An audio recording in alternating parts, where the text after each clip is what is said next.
De volta com Negócios da Terra, e na última sexta-feira foi comemorado o Dia Mundial do Meio Ambiente. E em tempos tão difíceis, a gente não pode esquecer da saúde do planeta, que também pede socorro. Várias entidades de defesa do meio ambiente atuam aqui no Espírito Santo e hoje no Negócios da Terra a gente destaca a atuação do Ministério Público. Eu recebo o promotor Marcelo Lemos. Bom dia para o senhor. Bom dia. Promotor, gostaria que o senhor começasse explicando primeiro como é que é a atuação do Ministério Público para o meio ambiente. Olha, nós tivemos uma mudança de paradigma muito grande na atuação do Ministério Público na área ambiental. Nós, através da orientação nacional, orientação do Conselho Nacional do Ministério Público, nós estamos hoje enveredando para um campo do diálogo. Até porque a questão ambiental e o direito ambiental talvez seja o direito mais difuso de todos, que ele é um direito de nós e das futuras gerações. Então a gente tem que não só cuidar do planeta para que nós possamos continuar existindo, como nós também temos que cuidar do planeta para os que ainda estão por vir. Então, talvez seja o motivo dessa grande mudança. E proteger o meio ambiente e as questões ambientais, no geral, ela é um dever de todos. Está lá no artigo 225 da Constituição Federal, onde o poder público, sociedade, em geral, tem o dever de proteção ambiental. Então, nós temos o direito, temos o dever. Partindo dessa premissa, nós temos evitado ao máximo o litígio, o conflito. Então, o trabalho do Ministério Público tem que ser um trabalho de buscar os atores, para poder a gente juntos construir a política ambiental, em todas as áreas, seja no campo, através da questão da água, questão da utilização do território, a preservação das florestas, seja também as questões urbanas, a questão dos PDUs, a questão que envolve principalmente momentos de estresse, que a gente pode estar vivendo agora nessa questão da pandemia, transporte público coletivo, a questão dos estabelecimentos. Então, a questão ambiental permeia várias questões, várias situações, vamos dizer assim, da vida humana, e o Ministério Público, dentro desse contexto, tem trabalhado de uma forma muito dialógica e tem conseguido bons resultados. Como o senhor disse, então, para a gente deixar bem claro para todo mundo que está nos acompanhando, o Ministério Público tem essa ação para o meio ambiente, mas é uma ação de conciliação entre todos os envolvidos. Quando a gente fala de meio ambiente, não estamos falando só de desmatamento, essas questões ligadas propriamente a florestas, à natureza. Estamos falando também da vida aqui na capital, na região urbana, como o senhor próprio disse, o PDU, enfim, tentar conciliar em todas essas áreas o meio ambiente relacionado a essas questões de direitos e obrigações que todo mundo tem para manter da melhor forma possível. É isso? E a gente pode chamar atenção, como estamos num programa para o homem do campo, a importância do homem do campo na preservação da floresta, no cuidado com os recursos hídricos, E a gente tem que, de uma vez por todas, não fazer essa diferença ou essa dicotomia entre economia, que seria o agronegócio, e a proteção ambiental. Isso tem que andar junto, Então, na verdade, nós temos que abraçar o homem do campo, não tratá-lo como inimigo. Na verdade, ele é o grande contribuinte para que a gente possa ter uma proteção das nascentes, evitar o desmatamento.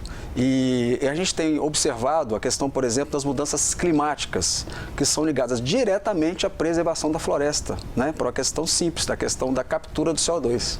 Então, quando a gente fala de homem do campo, não é assim aquele pensamento só daquele homem que está ali plantando, colhendo, não. Ali tem um ser ambiental, tem um agente ambiental. E a gente tem procurado trabalhar dessa forma. Eu costumo citar como exemplo a questão da crise hídrica, que nós vimos em 2015. Houve um trabalho muito interessante, onde nós reunimos todos os atores numa mesa, vamos dizer assim, e conseguimos passar por aquela crise ambiental, uma crise hídrica seríssima, talvez o Espírito Santo tenha um dos estados que mais sofreu a nível nacional. E foi muito importante, por exemplo, o papel dos comitês de bacia, que é um centro muito democrático de participação. E aí a gente vai puxando, Outra coisa interessante, importante, é a participação democrática, da cidadania ambiental. E o homem do campo talvez seja um dos atores mais importantes. Por um motivo também muito relevante, 70% da água que a gente consome é agricultura. Então, nós temos aí no homem do campo, nesse do agricultor, seja ele pequeno, médio, grande, esse grande ator, esse grande colaborador, para que a gente possa realmente ter um resultado mais efetivo no que diz respeito à proteção, vamos dizer, no caso de recursos hídricos, por exemplo. Nós já recebemos aqui no Negócio da Terra o secretário de Estado de Agricultura e ele falando realmente desse investimento do Estado em construção de barragens, em auxiliar o homem do campo a ter ferramentas para se prevenir de futuras crises hídricas. Esse é um foco principal de vocês aqui no estado, cuidar dessa bacia hidrográfica, ou tem outras áreas de atuação que o Ministério Público está mais enfocado aqui no estado? Na verdade, o nosso principal projeto lá no Ministério Público na questão ambiental é a proteção da água, né? Existe uma crise de água no mundo, de água doce, né? No Brasil não é diferente, em que pese o Brasil nós temos bastante recurso hídrico, mas ele não é muito bem distribuído. O Espírito Santo, por exemplo, nós não temos água, né? A gente tem o recurso hídrico nosso, a gente depende muito do curso dos rios, a gente não tem aquífero, nosso aquífero é pobre. Então nós precisamos muito o quê? De manutenção de floresta e proteção de nascente. Então isso passa diretamente pelo homem do campo, pelo agricultor. Então, repetindo, é muito importante o papel dos comitês de bacia, porque a gente realmente precisa trabalhar por bacia. Estamos implementando no Ministério Público agora as coordenações por bacia, onde vou ter um promotor para trabalhar com coordenação de bacia. Não é fácil, porque depende de orçamento, né? A gente tem dificuldades orçamentárias, mas estamos buscando implementar isso. E trabalhando por bacia, é interessante, porque as bacias são diferentes, né? Você, às vezes, tem necessidade de proteção ambiental na região norte, que é diferente da região sul. Nada melhor do que o comitê de bacia, porque são as pessoas locais que vão junto ao Ministério Público, junto ao Estado, município, comunidade, fazer o quê? Construir o plano da bacia. E aí vem um outro fator importante, que é a cobrança do uso da água, que às vezes é muito crucificado, né? A cobrança do uso da água não é para trazer mais um imposto, mais um tributo ao agricultor, não é isso. É para você regulamentar o uso. Eu nem acho, nem penso que tem que ser um valor exorbitante, nada disso. É um valor simbólico, porque quando você dá o valor, você quantifica, qualifica. Então nós temos que ultrapassar essa fase, ainda não conseguimos aqui no estado avançar.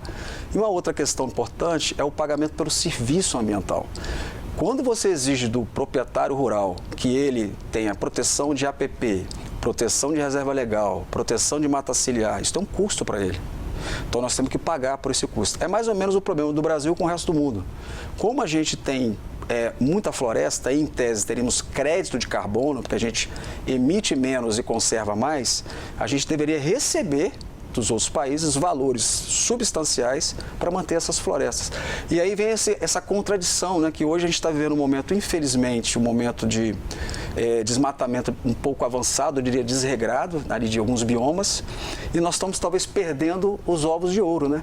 Nós estamos perdendo dinheiro com isso. É importante dizer isso. Eu vou até te interromper porque eu gostaria muito de focar nessa pergunta agora. 2017, 2018 foi um ano que o estado do Espírito Santo mais desmatou Mata Atlântica, que é um bioma muito crítico já a quantidade de reservas que a gente tem de Mata Atlântica aqui no estado.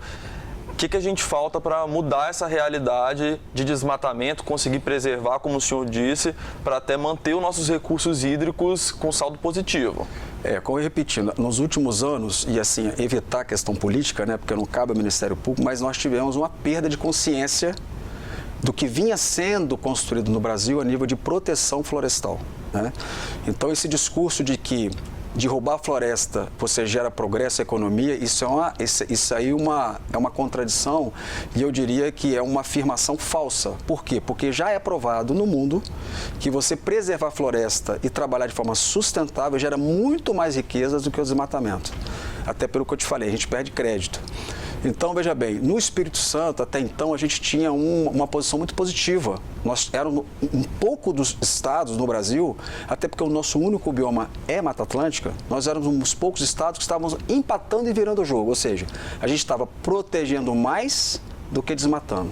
Então, esse desequilíbrio foi um desequilíbrio ideológico, de postura de uma política nacional que, no meu entendimento, está perdida, porque a gente vinha numa crescente de proteção, e a proteção ambiental, repito, não é de qualquer forma, são estudos científicos da importância da proteção florestal, e refrisando, não vai de encontro à questão econômica, muito menos ao desenvolvimento agrícola.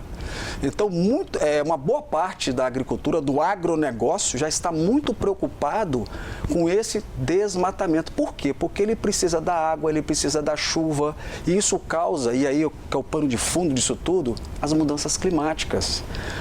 A agressão que se fez durante muitos anos aos recursos naturais, especialmente às florestas, causou e vem causando o aquecimento global, consequentemente a mudança climática e um prejuízo muito grande para a agricultura. É só a gente pegar os últimos anos, quantas vezes que nós tivemos mudanças de clima, épocas que era para chover muito não choveu, o Rio Grande do Sul agora com seca. Né? Olha o prejuízo agrícola para aquele local, para aquela região.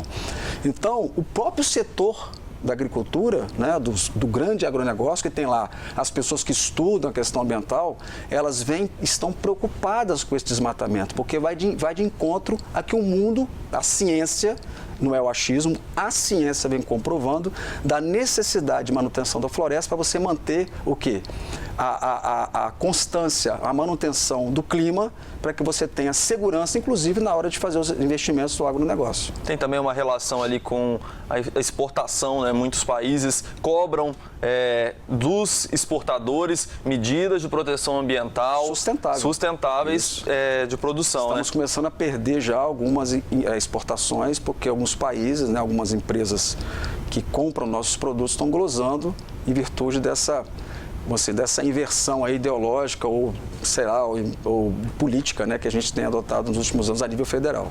Para a gente encerrar, vou fazer uma pergunta que eu sei que não é muito simples, apesar dela ser curta, ela não é simples e, como o senhor disse, é uma dicotomia, mas não pode ser uma coisa que não deixa de ser simplificada. Eu me alonguei aqui na explicação, mas é o seguinte: como é que a gente pode conseguir preservar o meio ambiente e ter uma boa atividade econômica? Tecnologia. Isso não precisa ser inventado, isso já está à mão. Né? Vamos dar o exemplo do homem do campo. Hoje, você ainda tem no Espírito Santo, em alguma parte do Brasil, a irrigação por dispersão, por gotícula. Israel já faz isso há anos, então você economiza. Então, hoje não há mais o que inventar. O problema é que você não pode jogar isso tudo na conta do homem do campo. O Estado tem que entrar, né? O Estado tem que entrar forte para poder dar o auxílio, né? Não só financeiro, mas de know-how, para que a gente tenha essa proteção. Então, não é difícil a resposta. O que falta mesmo, às vezes, é a gente ter primeiro vontade política, financiamento e uma conscientização, às vezes, do próprio homem do campo de procurar, né, desenvolver essa atividade no seu negócio. Marcelo Lemos, promotor do Ministério Público, que está aqui com a gente hoje falando sobre o meio ambiente. Sexta-feira foi o Dia do Meio Ambiente. Eu quero agradecer demais a participação do senhor ter se disponibilizado, vir aqui gravar com a gente. Estamos tomando todas as medidas de proteção, fiquem tranquilos. A gente estava de máscara, a equipe aqui no estúdio está reduzida, está de máscara. Mas muito obrigado por ter vindo compartilhar com a gente essas informações. Eu queria agradecer e aproveitar o espaço para me solidarizar com todas as famílias, né, que ou perderam alguns entes queridos nessa pandemia, ou que estão com seus entes hospitalizados, ou que teve algum amigo, né? E o Ministério Público tem feito um trabalho muito duro nesses últimos tempos, porque você trabalha com o coração na mão, né? Vendo todo dia essas vítimas aumentarem, mas se Deus quiser iluminar, a gente em breve vai estar passando por isso. Muito obrigado pela participação do senhor mais uma vez. A gente agradece.